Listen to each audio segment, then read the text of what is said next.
Hello अम्मा जी आ गया यासर आज आया जे किते कोठी देनी मु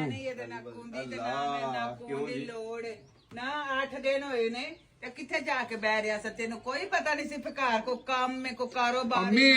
इन्हें ਤੁਹਾਨੂੰ ਵੱਡਾ ਸਮਝੇ ਨੇ ਦੱਸਿਆ ਤੁਹਾਨੂੰ ਮੈਂ ਗਿਆ कम से कम मां ओन जाना मेरी मां मैं तेरे तो बगैर भाई जा लगा खाने च अम्मी जी मैं चला ਆਉਣ ਗਿਆ ਵੀ ਦੱਸਿਆ ਸੋ ਮੈਂ ਆ ਗਿਆ क्या आया मैं तेरे नाल ते नहीं तुर चली ਹਾਂ तू मन्निया तुसी जनानियां लेके जो ते मां ने ओन वे अज साग भराला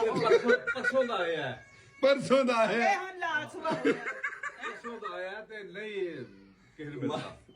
ਮਾਂ ਜੀ ਮੇਰੇ ਕੋਲ ਮੈਨੂੰ ਮੌਕਾ ਦਿਓ आ दिया ਤੁਸੀਂ ਮੈਨੂੰ ਆਪ ਕਿਹਾ 2 ਦਿਨ ਰਹਿ ਲੈ ਠੀਕ ਹੈ ਨਾ ਲੈ, ਤੇ ਮੈਂ ਗਿਆ ਵਾ ਤੁਹਾਨੂੰ ਮਿਲ ਕੇ ਗਿਆ ਤੇ ਵਾ ਕਿੰਨੇ ਦਿਨ ਰਹੇ? ਮੈਂ ਆਇਆ ਨਾ ਜਦੋਂ ਮੈਨੂੰ 1.5 ਦਿਨ ਹੋ ਗਿਆ 2 ਦਿਨ ਆਏ ਨੂੰ ਤੇ ਮੈਂ ਤੁਹਾਡਾ ਰੋਜ਼ ਤੁਸੀਂ ਮੈਨੂੰ ਕਿਹਾ ਹਾਜੀ ਸਾਹਿਬ ਤੇ ਅਸੀਂ ਇੱਕ ਗੱਲ ਹੈ 2 ਨਹੀਂ ਹਾਜੀ ਉਹਨਾਂ ਮੈਂ ਰੋਜ਼ ਤੁਹਾਡਾ ਹਾਲ ਚਾਲ ਪੁੱਛਣਾ ਤੇ ਮੈਂ ਕਿਹਾ ਮੇਰਾ ਸਲਾਮ ਦੇਣਾ ਹੁਣ ਅੱਗੇ ਤੁਹਾਨੂੰ ਪਹੁੰਚਣਾ ਮੇਰਾ ਕੀ ਕਸੂਰ? ਇਹ ਤੈਨੂੰ ਪੱਕਾ ਪਤਾ ਵੀ ਮੇਰਾ ਪਿਓ ਮੇਰੀ ਮਾਂ ਨੂੰ ਸਲਾਮ ਪਹੁੰਚ ਗਿਆ ਹੁਣ ਆ ਦਿੱਤਾ ਹੋਏਗਾ ਉਹਨਾਂ ਸਾਈਆਂ ਦੇ ਕਦੀ ਕੋਲੇ ਹਾਜੀ ਸਾਹਿਬ ਮੈਂ ਤੁਹਾਨੂੰ ਜਦ 3-4 ਵਾਰੀ ਕਿਹਾ ਮਾਂ ਨੂੰ ਮੇਰਾ ਸਲਾਮ ਦੇਣਾ ਤੇ ਮੈਂ ਚਲੋ ਸੁਭਾਅ ਆ ਗਿਆ ਤੇ ਜਾਵੇ ਪਰ ਮੈਂ ਇਹ ਕੋਈ ਮੱਕਰ ਖੇਡਾ ਬੈਠਾ ਰਿਹਾ ਤੇ ਕੋਈ ਮੈਨੂੰ ਨਹੀਂ ਆਖਿਆ ਇਹਨੇ ਕੋਈ ਨਹੀਂ ਸੁਣਾ ਉਹਨਾਂ ਕਦੀ ਝੂਠ ਮਾਰੀ ਉਹਨਾਂ ਕਦੀ ਝੂਠ ਮਾਰੀ ਇਹਨੇ ਦੱਸ ਆਖਿਆ ਮੈਂ ਚੱਦਾਂ ਨੂੰ ਆਹ ਕੇ ਮਾਰਨਾ ਸਵਾਲ ਹਾਂਜੀ ਉਹ ਆਪਣੀ ਬੇਗਮ ਨੂੰ ਕਹਿੰਦਾ ਫਿਰ ਨਾ ਕਰਿਆ ਕਰੋ ਮੈਂ ਤੁਹਾਨੂੰ ਨਹੀਂ ਮੈਂ ਪੁੱਤਰ ਤੇਰੀ ਮਾਂ ਨਹੀਂ ਤੂੰ ਡਾਡਾ ਤੇ ਮੈਂ ਮਾਂ ਜੀ ਨਾ ਕਰੋ ਜਾ ਮੈਂ ਕਸਮਾਂ ਨੂੰ ਕਰ। ਤੁਸੀਂ ਕਿ ਹਾਜੀ ਹੋਣਾ ਤੇ ਮੇਰੀ ਇੱਕ ਗੱਲ ਹੈ ਨਾ ਨਾ ਨਾ ਅਮਾ ਜੀ ਇਹਦੇ ਨਾਲ ਕੋਈ ਨਹੀਂ ਸੁਲਾ ਕਰਨੀ ਮੈਂ ਹਾਜੀ ਹੋਣਾ ਨੂੰ ਸਲਾਮ ਦਿੱਤਾ ਹੈ ਮੈਂ ਜਿੱਥੇ ਜਾਵਾਂ ਨਾ ਜਾ ਜੇ ਮੈਂ ਤੈਨੂੰ ਦੱਸ ਗਈ ਤੇ ਤਾਂ ਕੀ ਜੀ ਸਾਹਿਬ ਬੜੀ ਕੈਪ ਸ਼ੈਪ ਪਾ ਕੇ ਤੇ ਪੂਰੇ ਢਿੱਲ ਮੌਜ ਦੇ ਨਾਲ ਨਹੀਂ ਬੈਠੇ ਪਈ ਨੇ। ਢਿੱਲ ਦੇ ਨਹੀਂ ਕੀ ਹੈ ਭਾਈ ਇਹ ਹੁੰਦੇ ਤਾਂ ਨਹੀਂ ਪੇ ਕਿ ਉੱਡਣਾ ਜਾਏ ਕਿਤੇ ਤੇ ਨਜ਼ਾਰੇ ਚੈੱਕ ਕਰੋ ਹੈ ਉਹ ਗਾਂ ਦੇ ਹਾਥੀ ਬੜੇ ਆ ਨਾਰ ਜਾਂਦੇ ਨੇ ਆਤੇ ਉਹ ਕਿੱਥੋਂ ਦੀ ਚੜਿਆ ਸੀ ਬਨੇਰਾ ਤੇ ਕੋਈ ਆਇਆ ਨਹੀਂ ਮੇਰਾ ਗਾਂ ਬੜੀ ਹੈ ਇਹ ਵੇਖੋ ਨਜ਼ਾਰੇ ਹਾਏ ਹਾਏ ਹਾਏ wow wow When you look at the face at the moment, it's even crying. ਇਹ ਵੇਖੋ One eye. It's where the name comes ਜੀ from. The crying face of nature. ਉਹ ਆਂਦਾ ਉੱਤੋਂ ਵੇਖੋ ਇੰਜ ਲੱਗਦਾ ਜਿਵੇਂ ਕੋਈ ਫੇਸ On the ਬਣਿਆ end ਤਾਂ of the ਹੁੰਦਾ face, in the bush, there is a white stream of water. Hmm. It takes you to a waterfall. Wow T-U-F-A. It's a second ਹਾਂਜੀ highest waterfall in the world. ਆਂਦਾ second highest waterfall ਹੈ ਇਹ ਵਾਲੀ ਪੂਰੀ ਦੁਨੀਆ ਦੀ ਤੋਬਾ ਤੋਬਾ ਤੋਬਾ ਇਹ ਵੇਖੋ ਹਾਏ ਹਾਏ ਹਾਏ ਹਾਏ ਹਾਏ ਹਾਏ ਨਾ ਬਾਜੀ ਕੀ ਬਾਤ ਹੈ ਕੀ ਬਾਤ ਹੈ ਇਹ ਵੇਖੋ ਕੈਸੇ ਅਮਾ ਜੀ ਕਿਹੜੇ ਜਜ਼ੀਰੇ ਦੇ ਉੱਤੇ ਤੁਸੀਂ ਆ ਗਏ ਹੋ ਵੇਖਦੇ ਹੋ ਪਏ ਓਏ ਹੋਏ ਹੋਏ ਹੋਏ ਸ਼ਾਪਾ ਤੇ ਚਲੋ ਘਰ ਲੋਏ ਲੋਏ ਚਲੀ ਗਏ ਲੋਏ ਲੋਏ ਨਹੀਂ ਹੁਣ ਇੱਥੇ ਜਨਾਬੇ ਵਾਲੀ ਹੈ ਹੁਣ ਉਹਨੂੰ ਕਰੇ ਨਾ ਉਹ ਮੁੰਡਾ ਉੱਤੇ ਚੜ ਓਏ ਇਹ ਚੈੱਕ ਕਰੋ ਅਮਾ ਜੀ ਇਹ ਦਰਖਤ ਵੇਖੋ ਇੱਥੋਂ ਦੇ ਅਨੀਆਂ ਸੁੱਕ ਗਏ ਨੇ ਪਾਣੀ ਦੇ ਸੁੱਕ ਗਏ ਨੇ ਇੱਥੇ ਹੀ ਹਰ ਸ਼ਹਿਰ ਵਿੱਚ ਦੇ ਕਿਦੋਂ ਕਦੀ ਇਹ ਦੁਨੀਆ ਜਦੋਂ ਦੀ ਤੁਰੀ ਉਦੋਂ ਦਾ ਇਹ ਮਿਲੀਅਨ ਸਾਲਾਂ ਪਹਿਲਾਂ ਦੀਆਂ ਗੱਲਾਂ ਨੇ ਮਿਲੀਅਨ ਸਾਲਾਂ ਕੋਪਾ ਇੱਧਰ ਆ ਜਾ ਨਹੀਂ ਆ ਵੇਖ ਇਹਦੇ ਚ ਬਾਜੀ ਹੈ ਨਹੀਂ ਵੇਖ ਇਹ ਚੀਜ਼ ਆ ਵੇਖੀ ਆ ਲੱਤ ਕਿੱਦਾਂ ਲੱਗੀ ਜਾਂਦਾ ਵਾਹ ਜੀ ਵਾਹ ਜੀ ਵਾਹ ਮਾਸ਼ਾਅੱਲਾ ਮੇਰਾ ਰੱਬਾ ਵਾਓ ਵਾਓ ਵਾਓ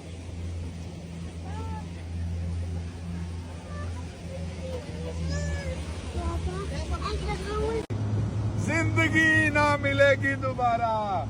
ਉਹ ਗੋਂਦਲ ਉੱਥੇ ਹੀ ਆ ਓਏ ਚੈੱਕ ਕਰ ਨਜ਼ਾਰੇ ਓਏ ਪਿੱਛੇ ਚੈੱਕ ਕਰ ਓਏ ਵੇਖ ਉਹ ਪਤਾ ਨਹੀਂ ਕਿਹੜੇ ਲੇ ਮਰ ਜਾਣਾ ਜਾਨ ਛੱਡ ਜਾਣਾ ਉੱਥੇ ਹੀ ਰਹੀ ਤੂੰ ਉੱਥੇ ਹੀ ਰਹੀ ਇਹ ਚੈੱਕ ਕਰ ਨਜ਼ਾਰੇ ਆਏ ਹਾਏ ਹਾਏ ਆ ਵੇ ਇਹ ਜੰਗਲ ਨੇ ਇਹਨਾਂ ਦੇ ਵਿੱਚ ਲਾਈਵ ਲੈਪਰਡ ਸ਼ੇਰ ਇਹ ਪਾਣੀ ਦੇ ਵਿੱਚ ਹਿਪੋ ਕ੍ਰੋਕੋਡਾਈਲ ਇਹ ਜ਼ਿੰਦਗੀ ਨੂੰ ਚਿਲ ਕਰੋ this is called South Africa baby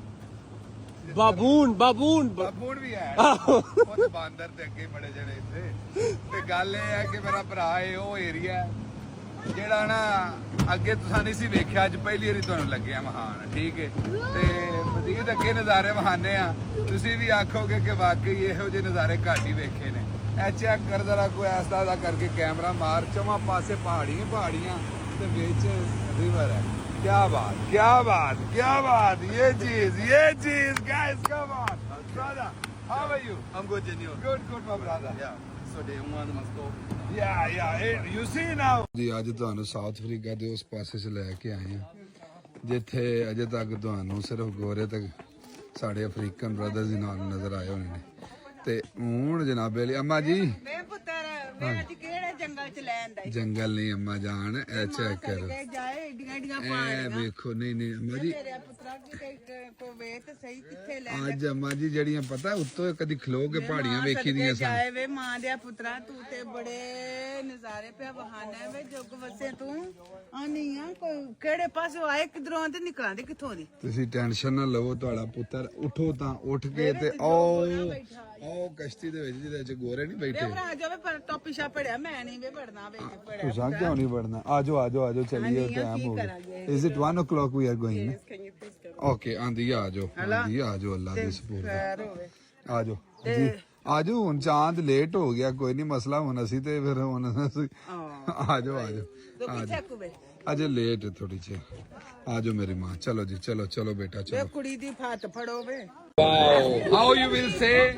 जिंदगी ना मिलेगी दोबारा जिंदगी ना मिलेगी दोबारा. Yes. Live it whatever you having now. Live your life. Life to the fullest now. Andy. Life is too good. Life is too good. Wow, that's nice. ਵਾਹ ਜੀ ਵਾਹ ਅਸਲਾਮ ਵਾਲੇਕੁਮ ਜੀ ਪੁੱਤਰ ਅੱਜ ਪੂਰਾ ਸਮੋਸਾ ਦੇਣਾ ਹੈ ਕੁਝ ਲੋਕ ਨਾ ਸਾਨੂੰ ਨਾ ਆਂਦੇ ਸਨ ਕਿ ਤੁਸੀਂ ਅੱਧਾ ਸਮੋਸਾ ਕਿਉਂ ਦਿੰਦੇ ਹੋ ਕੋਈ ਸ਼ੇਖ ਆਂਦਾ ਸੀ ਕੋਈ ਕੁਝ ਕਮੈਂਟ ਕਰਦਾ ਸੀ ਅਸਲ ਗੱਲ ਇਹਨਾਂ ਤੁਹਾਨੂੰ ਲੋਕਾਂ ਨੂੰ ਪਤਾ ਨਹੀਂ ਨਾ ਹੁੰਦਾ ਜਿਹੜੇ ਬੱਚੇ ਹੁੰਦੇ ਨੇ ਨਾ ਉਹਨਾਂ ਨੂੰ ਅੱਧਾ ਦੇਣ ਦਾ ਮਕਸਦ ਇਹ ਹੁੰਦਾ ਕਿ ਰਿਜ਼ਕ ਜ਼ਾਇਆ ਕਰਦੇ ਨੇ ਜਿਹੜਾ ਨਹੀਂ ਖਾਂਦੇ ਉਸ ਤੋਂ ਬਾਅਦ ਕਈ ਹੁੰਦੇ ਨੇ ਉਹ ਅੱਧਾ ਲੈ ਕੇ ਨਾ ਉਧਰੋਂ ਦੀ ਪੱਟ ਕੇ ਨਾ ਉਹ ਫੇਰ ਆ ਜਾਂਦੇ ਬੇਟਾ ਪਕੜਦੇ ਉਹ ਫੇਰ ਪਰਿਓਂ ਆ ਜਾਂਦੇ ਨੇ ਆ ਕੇ ਸਾਨੂੰ ਮੇਰੇ ਅੰਮੀ ਦਾ ਹਿੱਸਾ ਦਿਓ ਮੇਰੇ ਅਬੂ ਦਾ ਦਿਓ ਮੇਰੇ ਭਰਾ ਦਾ ਦਿਓ ਮੇਰੀ ਭੈਣ ਦਾ ਦਿਓ ਹਿੱਸਾ ਤੁਹਾਨੂੰ ਪਤਾ ਇਹ ਤੇ ਬਚਪਨ ਦੀ ਇੱਕ ਚੀਜ਼ ਹੈ ਨਾ ਆਲੂ ਬੇਟਾ ਪਕੜ ਤੇ ਉਹ ਮਕਸਦ ਇਹ ਹੁੰਦਾ ਹੈ ਕਿ ਰਿਸਕ ਵੀ ਨਾ ਜ਼ਾਇਆ ਹੋਵੇ ਤੇ ਇਹਨਾਂ ਨੂੰ ਲੱਭ ਵੀ ਪੂਰਾ ਜਾਏ ਇਹਨਾਂ ਅੱਧਾ ਕਰਕੇ 2-3 ਵਾਰ ਲੈ ਲੈਂਦੇ ਹੁੰਦੇ ਨੇ ਤਾਂ ਵਾਸਤੇ ਨਾ ਇਹਨਾਂ ਨੂੰ ਥੋੜੇ ਤਾਂ ਦੇਈਦੇ ਨੇ ਕਿ ਚਲੋ ਫਿਰ ਦੁਬਾਰਾ ਆ ਕੇ ਫਿਰ ਲੈ ਲੈਣਗੇ ਇਹਨਾਂ ਨੂੰ ਵੇਖਿਆ ਜੀ ਨਾ ਫਿਰ ਆ ਜਾਣਾ ਪਰਤ ਕੇ ਜੀਆਂ ਨੇ ਤੇ ਇਸ ਵਾਸਤੇ ਬਾਕੀ ਨਾ ਇਹ ਤੁਸੀਂ ਸਾਡੇ ਨਾਲ ਚਲੋ ਕਮੈਂਟ ਕਰਦੇ ਹੋ ਜੁੜੇ ਰਹਿੰਦੇ ਹੋ ਤੁਹਾਡੀ ਇਹ ਬੜਾ ਸ਼ੁਕਰੀਆ ਕਿ ਤੁਸੀਂ ਸਾਨੂੰ ਕਹਿੰਦੇ ਰਹਿੰਦੇ ਹੋ ਤੇ ਬਹਰਾਲ ਲੈ ਵੇ ਕਿ ਤਨਕੀਦ ਕਰਨ ਤੋਂ ਨਾ ਥੋੜਾ ਜਿਹਾ ਇਹ ਵੀ ਵੇਖ ਲਿਆ ਕਰੋ ਕਿ ਯਾਰ ਇਹਦਾ ਕੋਈ ਮਕਸਦ ਹੋਰ ਹੋਣਾ ਤੇ ਕਈ ਵਾਰੀ ਰਿਜ਼ਕ ਦੀ ਵੀ ਬੇਹੁਰਮਤੀ ਹੁੰਦੀ ਏ ਉਹ ਬੱਚੇ ਖਾਂਦੇ ਨਹੀਂ ਹੈ ਕਈ ਵਾਰੀ ਸਾਰਾ ਛੋਟੇ ਬੱਚੇ ਨੇ ਵੇਖੋ ਹੁਣ ਇਹ ਛੋਟਾ ਬੱਚਾ ਇਹਨੇ ਖਾਣਾ ਹੈਗਾ ਸਾਰਾ ਸਮੋਸਾ ਇਹਨੂੰ ਮੈਂ ਦੇ ਛਣਾ ਤੇ ਇਹਨੇ ਅੱਧਾ ਜ਼ਾਇਆ ਕਰ ਛੱਡਣਾ ਠੀਕ ਹੈ ਇਸ ਵਾਸਤੇ ਜਿਹੜੇ ਵੱਡੇ ਹੁੰਦੇ ਨੇ ਉਹਨਾਂ ਨੂੰ ਪੂਰਾ ਦੇਈਦਾ ਜੇ ਉਹਨਾਂ ਨੂੰ ਅੱਧਾ ਦਾਂਗੇ ਨਾ ਤੇ ਉਹਨਾਂ ਪਰਤ ਕੇ ਫੇਰ ਆ ਜਾਣਾ ਤੇ ਚਾਚੂ ਫੇਰ ਇੱਕ ਸਾਨੂੰ ਅੱਧਾ ਦੇਵੋ ਸਮੋਸਾ ਮਿਹਰਬਾਨੀ ਜੀ ਤੁਸੀਂ ਸਾਡੇ ਨਾਲ ਜੁੜੇ ਰਹੋ ਬਹੁਤ ਸ਼ੁਕਰੀਆ ਜੀ